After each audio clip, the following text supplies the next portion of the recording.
চলুন আজকে আমি যে খাবারটা দেবো গাছকে সেটা একবার আপনাদের দেখিয়ে দিই।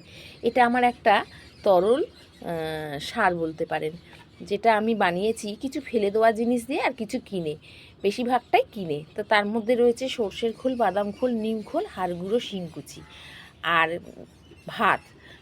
ভাত তো আমরা ফেলে দিই, সেই ভাত দিয়েছিলাম। বাড়িতে একটু দই ছিল, অনেক দিনের দই, যেটা খাওয়া যাবে না, ফেলে দিতে হবে, সেই দইটা দিয়ে দিয়েছিলাম। চাইলে আপনারা কিনেও দিতে পারেন। আর দিয়ে দিয়েছি একটু গুড়।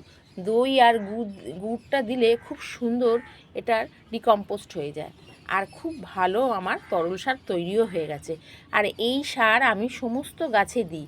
2 লিটার নিই আর 2 লিটার নিয়েছি, নিয়ে এই 20 লিটারের গামলাটা ভরে সব গাছে একটু একটু দিয়ে দেবো।